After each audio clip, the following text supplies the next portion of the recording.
Welcome to the Lovestead.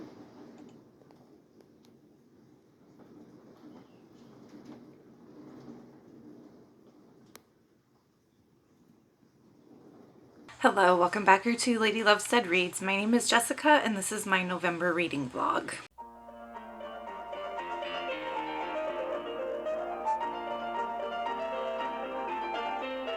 I'm coming to you on Saturday, November 2nd, Dia de los Muertos, and for my fellow Pavi and Catholic, it is All Souls Day. I do celebrate, it's a really important part of my family heritage. So I will be doing a little altar today and prayers and things like that. It's really similar to Dia de los Muertos, but it's not the same exact thing. You know what I mean? It's our own little Irish thing. Catholic thing too, I guess. So if you celebrate any of the holidays that have happened over the last few days, Halloween, Samhain, Dia de los Muertos, All Saints Day, All Souls Day. I know there's other ones. I think there's a Jewish high holiday. There is Diwali. Diwali! Oh my gosh, Diwali is a traditional Hindu holiday that's absolutely beautiful. I would love to attend a Diwali celebration someday. It just looks so stunning. So happy Diwali, and anything else that I'm missing. I wish you the very best of fall holidays. Speaking of Diwali, I actually have some lovely butter chicken here from my local Indian takeout that I'm eating for lunch while I talk to you and open up this vlog. I'm really hopeful that the month of November will go a bit better than the month of October did. October was rough, which you probably will have already seen in my October vlog. I'm feeling a little better. I'm feeling a little more hopeful. I'm feeling a little more like myself. And I would really like for the month to be full of less pain and more love. So we're going to do the things that engage in that feeling. It's going to be a good month because we're going to make it a good month. This is so delicious. Do you want a bite? Here you go. Who else in the Lovestead community here is a foodie? I'm a major foodie. I love food from different cultures, different kinds of recipes, different spice palettes. Love it. So the first week here, actually first 11 days of November, I'm participating in Suki's readathon, which is being hosted by Jessie on YouTube to honor and celebrate the life of their mother who passed away in August, and other loved ones that passed, their grandmother and one of their dogs. And I really am loving this readathon. It has felt like such a catharsis for me. Of course, like I am definitely focusing on upholding Suki's memory and, you know, sending her all my love and blessings and sending Jessie all my love and blessings. But it's also been so cathartic for me as I'm going through my own grieving processes, and that it's happening right around this time where we have these holidays honoring the dead. And it's been so cathartic. So thank you so much, Jessie, for y'all's work in putting this together, because I think this could be something, you know, even bigger than just this year. We could really lean into grief and honoring ancestors once a year around this time, as all these different major traditions do. I think it's just lovely. It's just wonderful. And there are specific prompts, and the prompts are directly related to their mom and things that made them feel like they were honoring and remembering their mom. So the first prompt is, where did my list go? Okay, so the prompts are a book with a heart on the cover, a book with a title that begins with the letter S, a book with a mom protagonist, a book that involves an investigation, a book with a dog protagonist or has a dog, and a bonus book is a book on grief. And I picked out for a book with a heart on the cover, Heartless by Marissa Meyer, because it's literally the only book on my shelf that had a heart on it right there. This is actually a really difficult prompt. I like wandered around my library trying to find something and I could not. I could find books that had the word heart in the title, but I literally found like 0 with an actual heart in the cover art. This is the only one I could find. So I'm going to read this, and I'm actually going to be buddy reading this with my friend Angel at Angel Reads. We've done several buddy reads together. I love Angel. And this one is a Alice in Wonderland retelling, I believe. Marissa Meyer is the author of the Lunar Chronicles, and I really like the way she handled fairy tales in the Lunar Chronicles. So I have high hopes for this one. And I think we're going to start this weekend. I have to confirm it with Angel yet, but I think we will. And then on audiobook, I am reading Sign Here by, I think the author's name is Claudia Lux. And this is about a person who lives in hell, and his job is to get people on Earth to sign a contract with him to give away their soul for whatever they want on Earth. And that's how far I am into it. And I guess in this world, in this version of hell, there's different levels, and you work your way up based on how well you reap souls. So yeah, I'm only 10% of the way into it, but I like it. I like the tone. It reminds me a lot of The Screw Tape Letters by C.S. Lewis, if you've ever read that. This one I think is under 500 pages. Ooh, just under 447. Ooh, that squeaks just under 500. So this will be my book under 500 that I'm reading. My book that's over 500 that I'm reading is also a buddy read. It is Phantasma by Kaylie something. I don't remember right now. I feel bad, but it's on the cover. The book's downstairs. I just don't want to go get it. And I'm buddy reading this with my friend Jasper. This is about a set of sisters. And in their family is necromancy. Their mom is the necromancer, and when their mom passes, the powers pass down to the oldest daughter. So their mom does unexpectedly pass away, and so the oldest daughter now has the necromancy powers, but they're in great financial debt and in danger of losing their house. Every year in New Orleans, where this is set, there's this big competition called Phantasma where you can win a big prize at the end. I'm not totally sure what the prize is. And so the younger sister decides to enter Phantasma. And the problem with that is that it's like really horrifying and terrifying and run by devils and people die, and like it's a really dangerous thing. And very rarely does anybody ever actually win Phantasma. They usually just die. So the younger sister enters to try to win the money to keep their house, and the older sister enters to try to save her younger sister. And that is the setup of this one. I am about 100 pages in. I'm really, really liking it. Exquisite, impeccable vibes. Just so, so good. And yeah, buddy reading that with Jasper. And then I have another buddy read that I've been doing with my friend Destiny. We've been reading Intermezzo by Sally Rooney. And it's kind of slow going for both of us simply because the book itself is really slow going. And like some parts of the prose in this one are difficult to get through. But the more I read of it, the more I like it. So those are my current reads, current reading plans. Now I'm going to go enjoy the rest of my lunch. Oh, and also, I just have been feeling like it's the first week of the month, and maybe this is my gypsy background, but I just need to do a monthly reset. Like I want to do some deep cleaning and reset parts of my house. I want to clean out my car. I want to reset like my computer and my phone. Like I just need to clear out all the junk, clear out all the bad juju from October, and just really do like reset. So I think I'm going to be doing that this weekend, and maybe I'll film parts of that for you because that's pretty popular on BookTube, I think. I know Olivia at Olivia Reads a Latte does a lot of like reset videos. I enjoy watching them, so I'll do a little of that this weekend. You know, unless something comes up. I've been making a lot of promises here on BookTube, like I'm going to do this, I'm going to do that.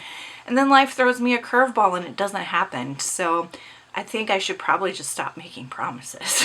Stop making plans.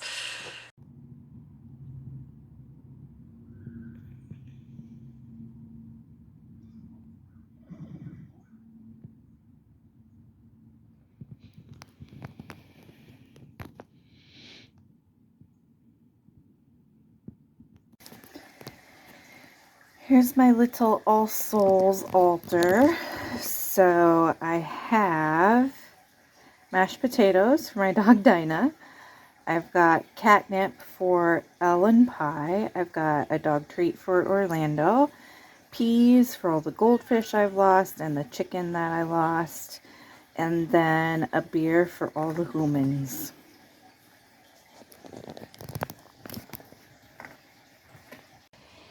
If you live in a northern climate where you get a lot of winter weather, I recommend this thing. It is a jump starter and air compressor. So I'll plug it in here in a second to charge it, but it basically will jump start your battery if it's dead and puts air in your tires.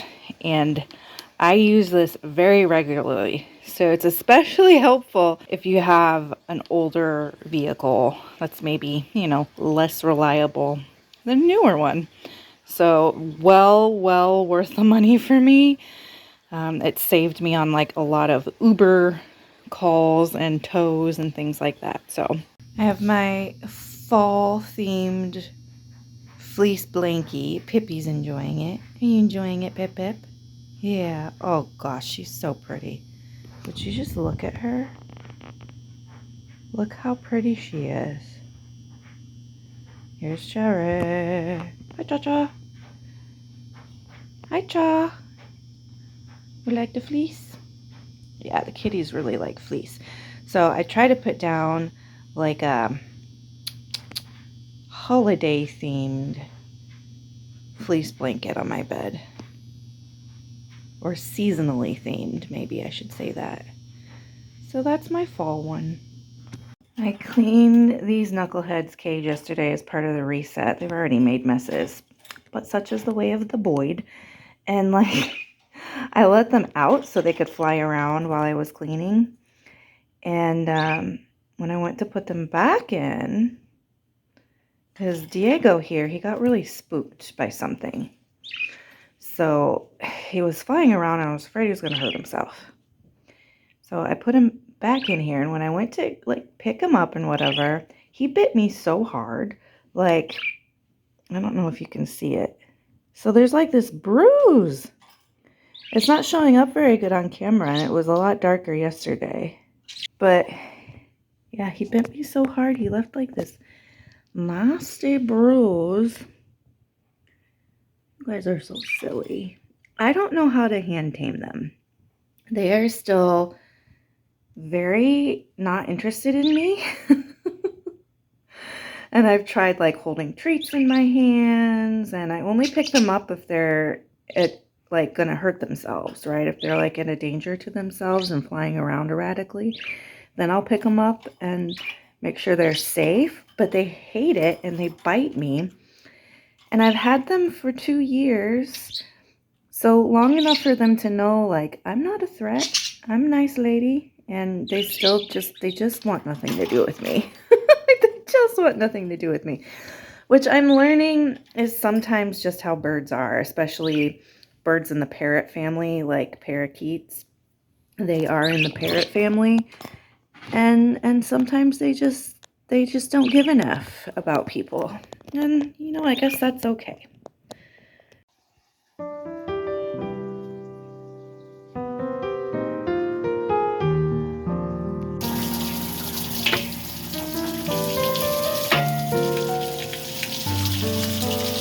Hi friends, I am on my lunch break here.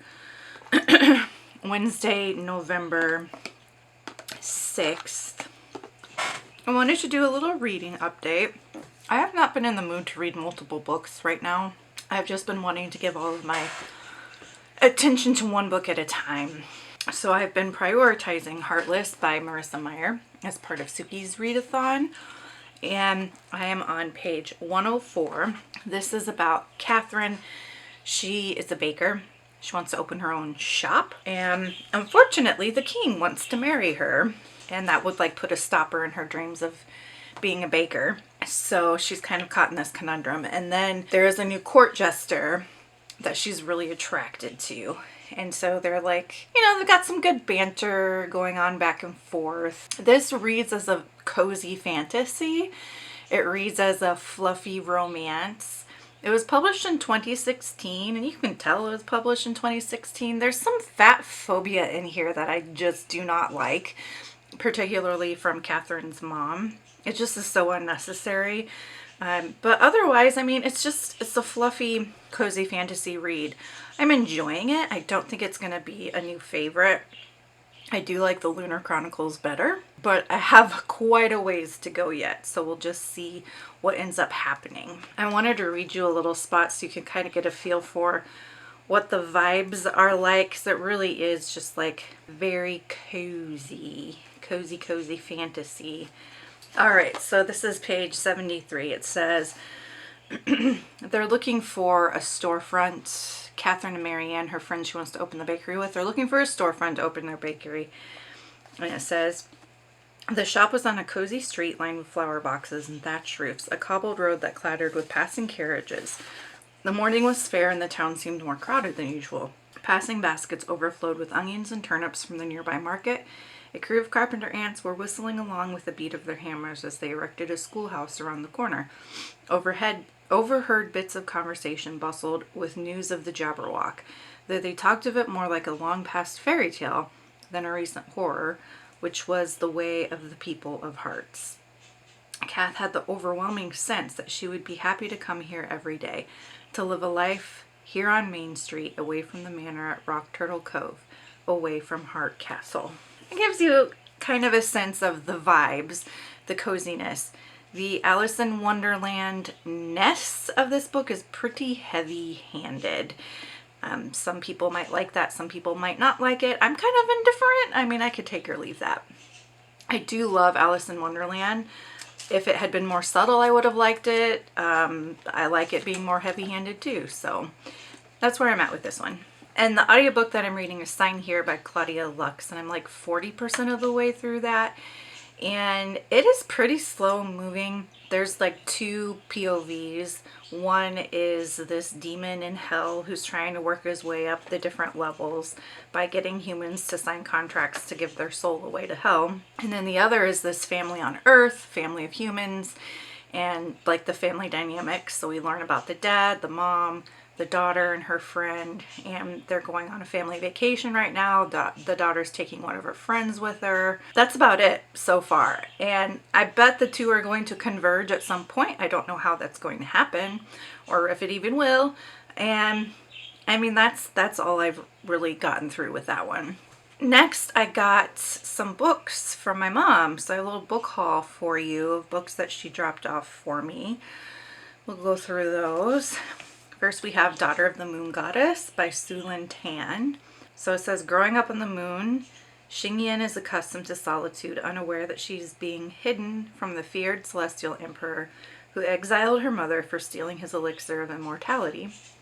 But when Xingyan's magic flares and her existence is discovered, she is forced to flee her home, leaving her mother behind. I've heard mixed reviews about this from readers, but it is one that I want to read, so I'll add it to my collection. She gave me the Cruel Prince trilogy last year, so I have all three of those books, and then so she dropped off this one, which is short stories from that same universe, and it's by Holly Black. This one appears to have some really nice illustrations in it, which looks pretty cool. And then there's this trilogy by Holly Black that I've never heard of. The first one is White Cat, the second one is Red Glove, and the third one is Black Heart. So we'll take a look at White Cat.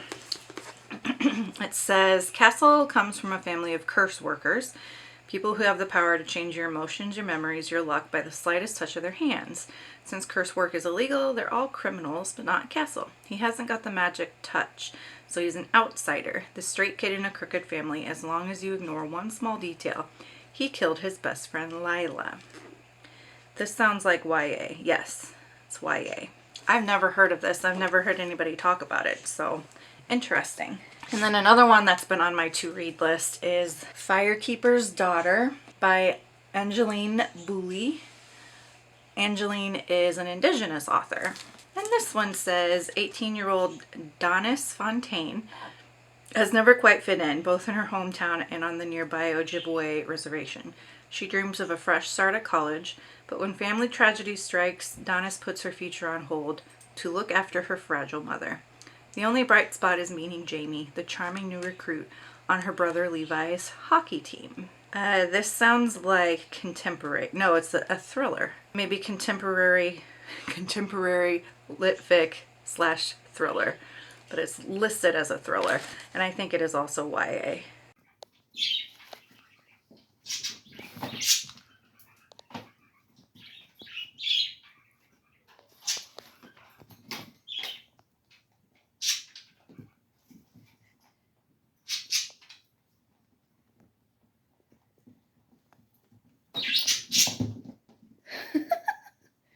They're in there. There you go. There you go, Mona. Yeah, get that hay out, and the treats are in there. Yeah, there you go, Fluff. Find them. Find your snacks. Hello, it is Saturday, November 9th, and my gallbladder surgery has been scheduled for the 26th, which is the Tuesday before Thanksgiving. And I'm thankful it got scheduled before my insurance deductible starts over in January, you know. But with it being the Tuesday of Thanksgiving, that means I'm probably not going to be able to have like Thanksgiving dinner and stuff because I'll still be recovering. So I decided to make a Thanksgiving dinner today and do it early and have fun that way. And a friend is coming over and we're going to make food and put up Christmas decorations and just have like a cozy fun day. So I'm really like very excited for it because after the past week, after the past month of October, my soul needs this joy. My soul needs this cozy comfort opportunity to disassociate from the harsh realities of life. So that's what I'm doing today. I do have another book haul for you. My book of the month pick for the month was The Teller of Small Fortunes because when I looked at it, I was like, Romany rep. That is a Romany wagon. The main character does appear to be a traveler, but not Romany. I didn't know it wasn't technically Romany. So I guess it's just a Romany flavored story. The main character is actually Chinese. And the author is a Chinese, Malaysian, American fantasy author. Now, I don't know if China or Malaysia have travelers in the same way that like the Pavi and the Romany travel. So I'm Pavi. If you didn't know, Pavi is Irish traveler, which is very similar to, but a little different from Romany. It's entirely possible that there is a set of travelers that overlaps with us from China and Malaysia. I mean, entirely possible. So either way, there is some sort of traveler representation happening in this story, which I'm really excited about. I've been stumbling across a lot of different like references to travelers in Romany. Now, granted, a lot of books still use the word gypsy, which is considered a slur, but still like representation is a good thing. So it's really cool. So let me read you the description of this one. It says, Tao is an immigrant fortune teller. Okay, fortune telling, that's Romany, right? Okay, interesting. So Tao is an immigrant fortune teller traveling between villages with just her trusty mule for company. She tells only small fortunes, whether it will hail next week, which boy the barmaid will kiss, when the cow will calve. She knows from bitter experience that big fortunes come with big consequences.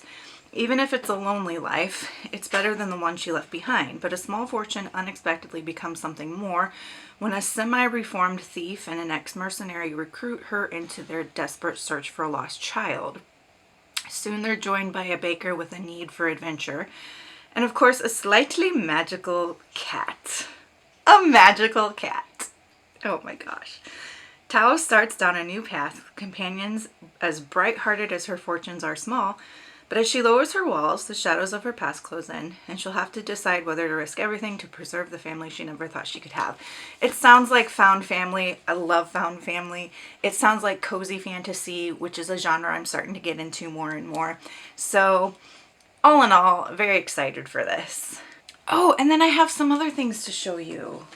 So, as you know, my precious dog Orlando and my elderly cat Elle both passed away in the month of October in the same week.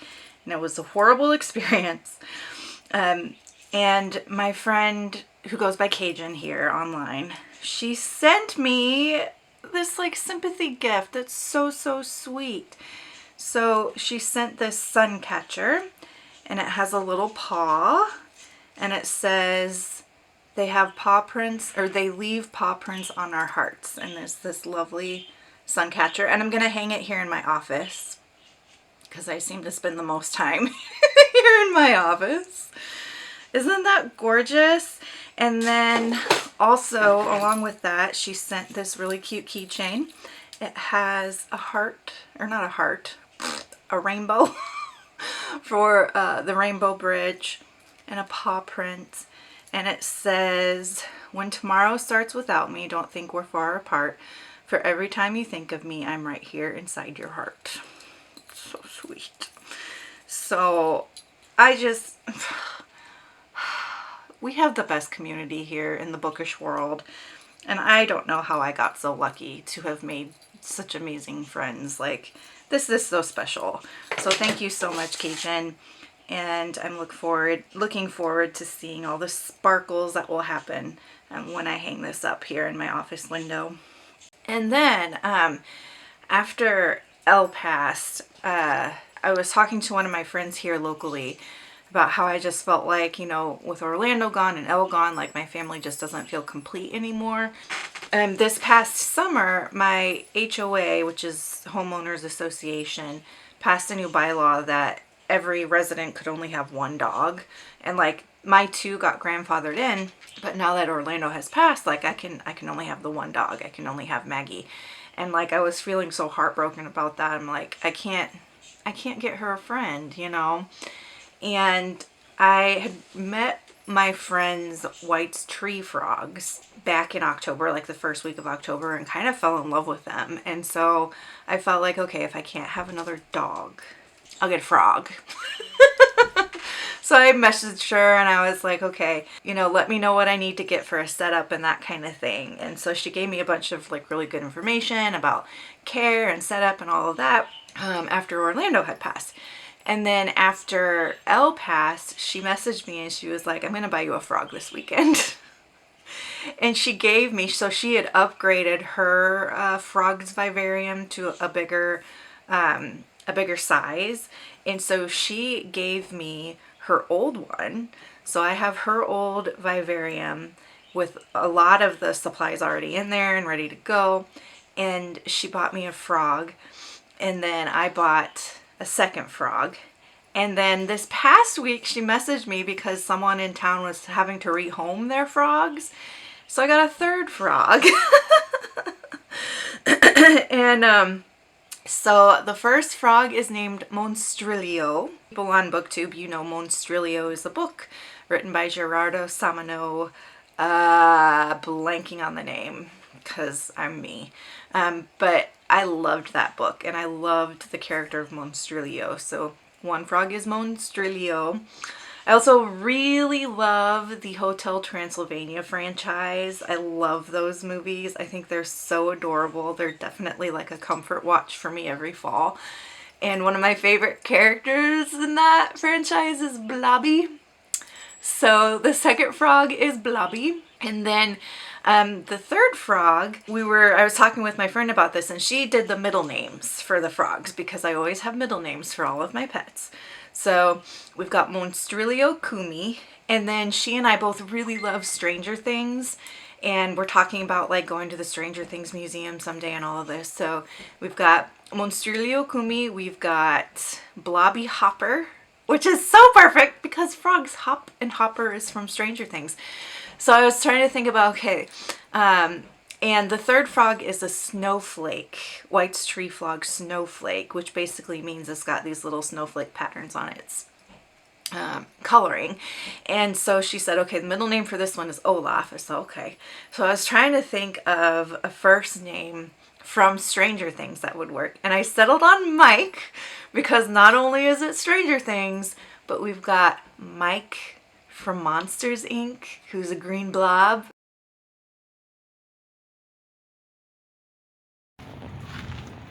Aw, someone recycled their fort.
Buttershaw.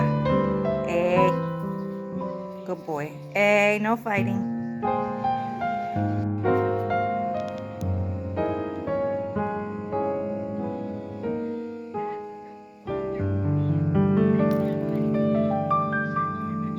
Good morning. It is Sunday, November 10th. Coffee, coffee, coffee, coffee. Early Thanksgiving was a success.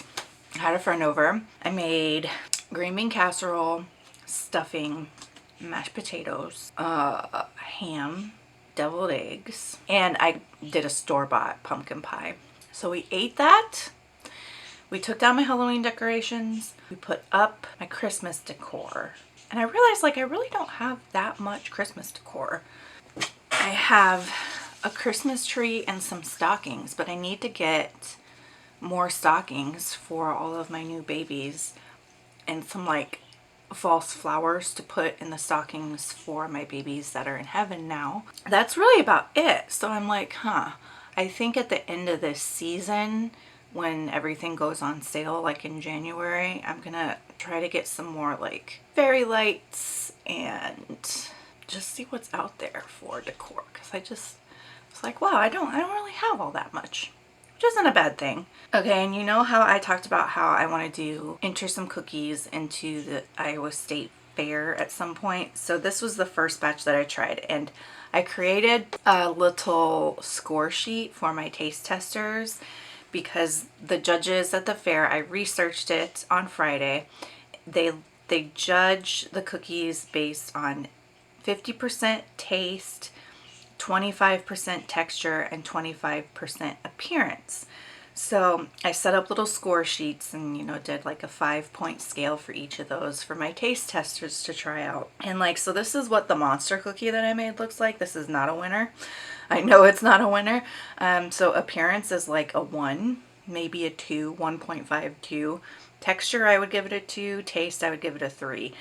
This recipe was not a winner, but I am eating them for breakfast because they have a lot of protein in them with all the peanut butter. I'm trying to decide which cookie to try out next. It's probably going to be an every other week endeavor because I need like a week to figure out which one to try and get the ingredients, and then, you know, making time to actually make the other one. Anyway, I'm rambling. I finished Sign Here by Claudia Lux.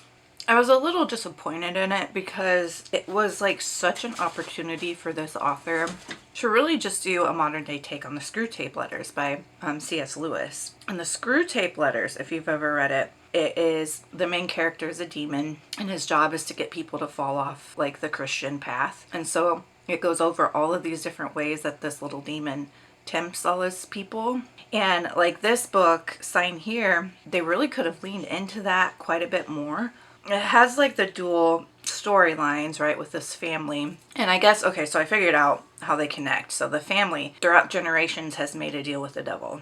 And then the demon that makes the contract is the other point of view. So the demon that makes the contract, Peyote, he's got a storyline where he's trying to figure out how to leave hell because he still remembers partly who he was. He has this partner named Cal. And so it's really about like their interactions and like Cal's history and Cal's story. And it's not so much about like the philosophy of how these demons get humans to sign contracts. They talk a little bit about desperation and greed, and that's about it.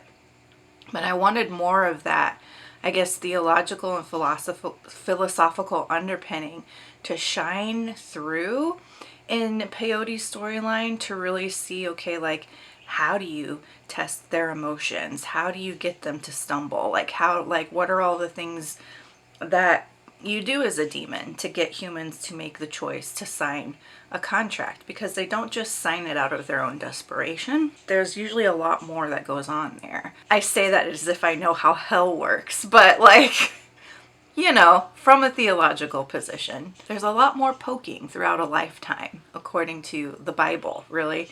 And I just wanted more of that.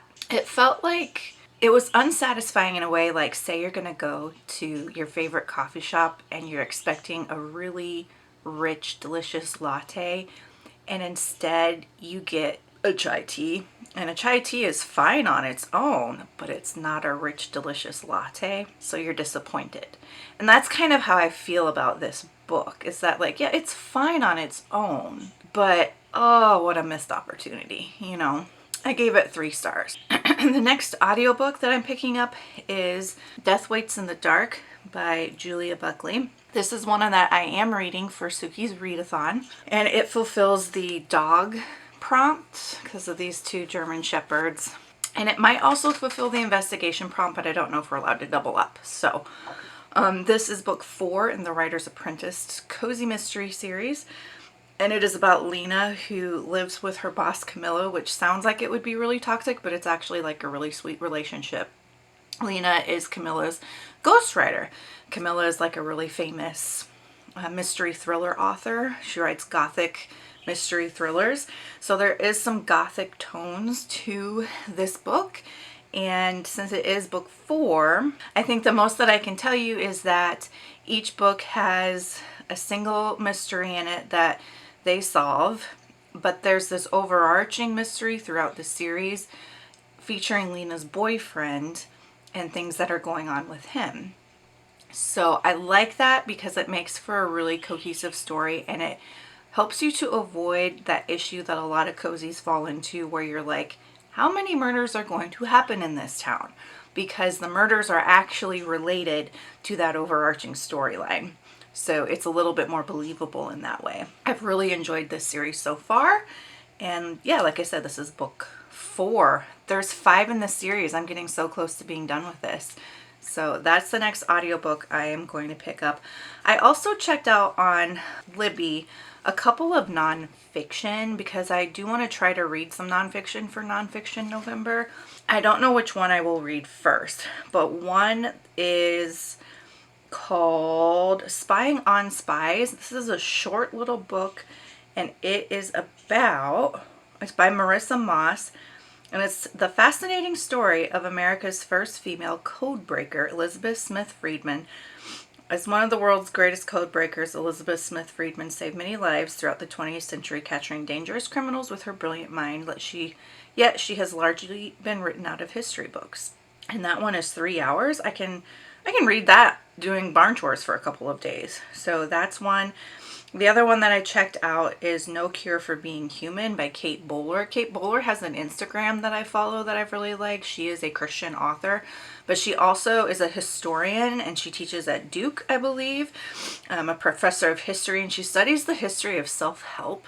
And it's really fascinating stuff that she talks about. So No Cure for Being Human, it says, it's hard to give up on the feeling that the life you really want is just out of reach. Everyone wants to believe that they're headed toward good, better, best. But what happens when the life you hoped for is put on hold indefinitely? Kate Bowler believed that life was a series of unlimited choices until she discovered at age 35 that her body was racked with cancer.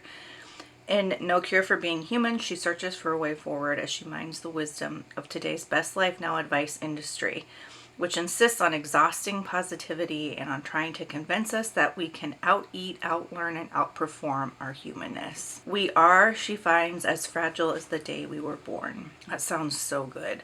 So what I might do is Death Waits in the Dark. This one I have on Hoopla, and for some reason my phone, I can't access my Hoopla without using data on my phone. So I might just read Death Waits in the Dark when I'm at home doing chores and puttering about the house so that I can use my Wi-Fi to listen to it. And then when I'm doing barn chores, listen to those nonfictions. I think I probably will start with Spying on Spies since it's a short little drink of a book. It's daytime, so they're sleeping because they are nocturnal, so they sleep during the day. But here's the setup. I'm going to add a lot more plants and stuff to it, so it's not fully done yet, but all right, here we go. That is Monstrilio.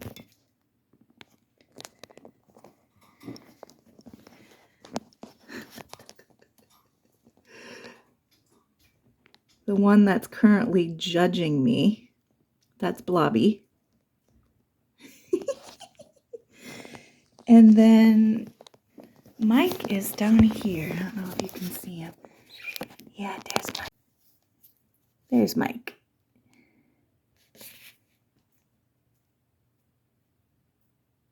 They're so cute, and they're all still really young. So they've got a lot of growing to do yet.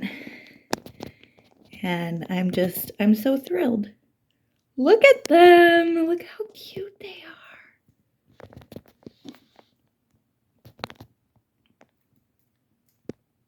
Oh my gosh. I'm so lucky. Hello, it is Monday, November 11th. Thank you to our veterans. I finished Heartless by Marissa Meyer. And so book 1 for Suki's readathon is done.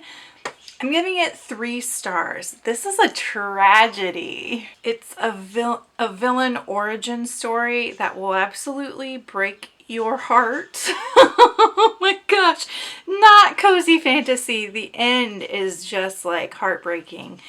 And a little bit frustrating at times. Very heavy-handed on the Alice in Wonderland-ness of the whole world.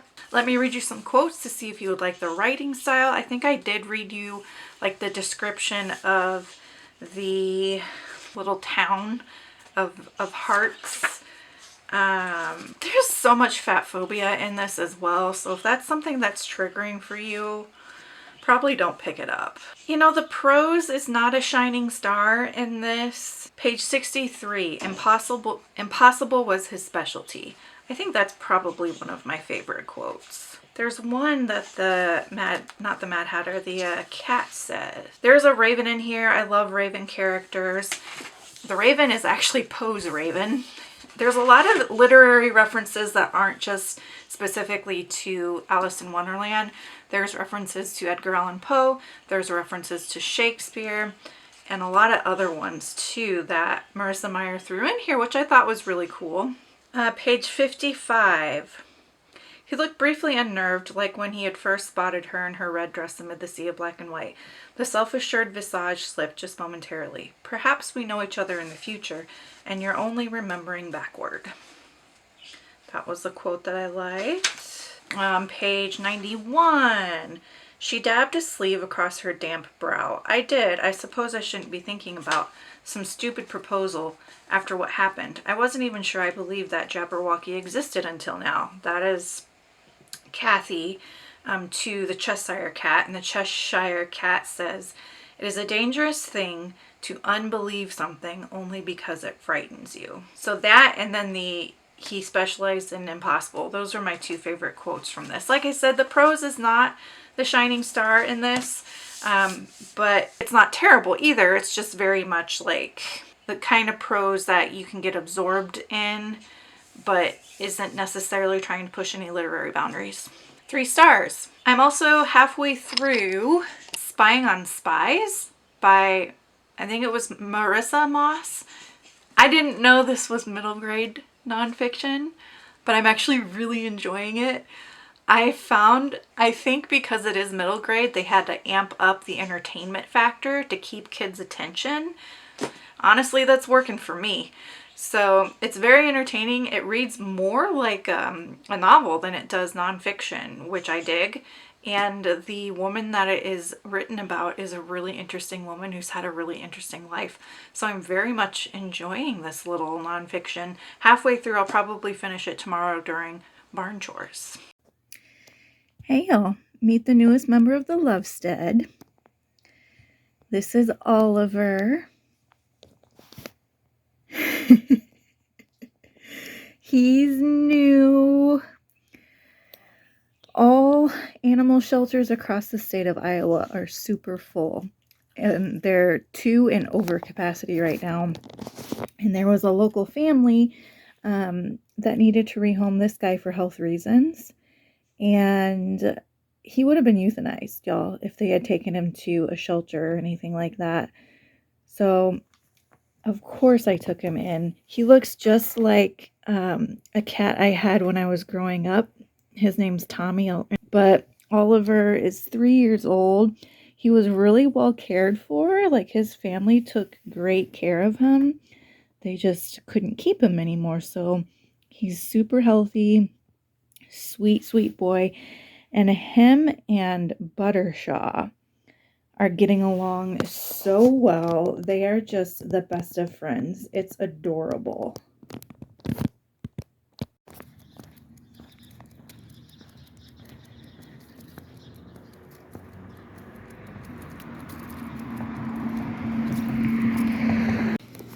This is my second state fair cookie attempt. Chocolate crinkles. Don't love them. Don't think it's a contender.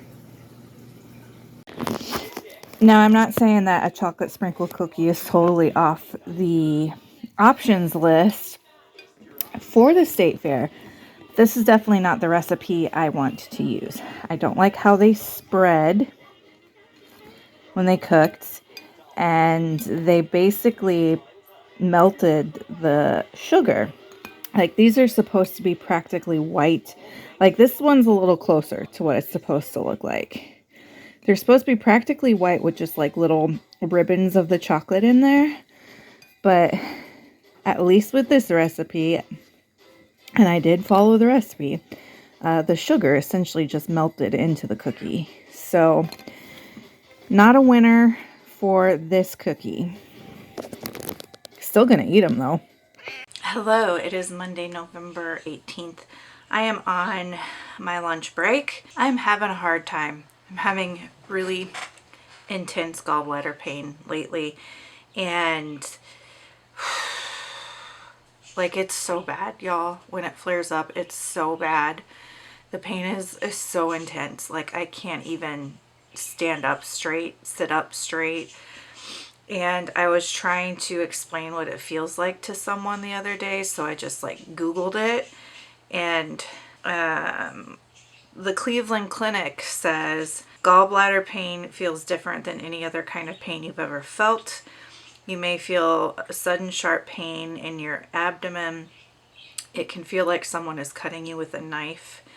The pain is constant and severe. And then Yorkshire Gallstone Clinic says that the pain is often the worst pain ever experienced, worse than child labor, worse than having a heart attack, or even breaking your leg.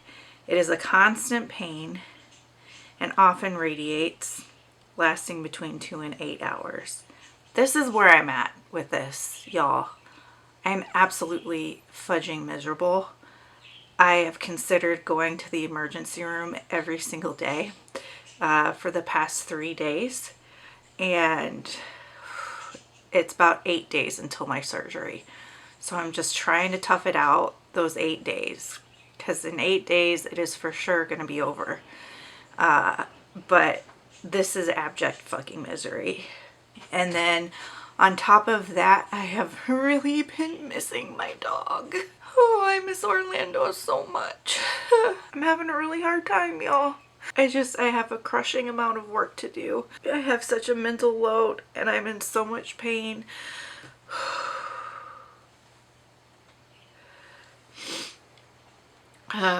But I have been reading a little bit here and there. So I finished the Julia Buckley that I was reading for Suki's readathon.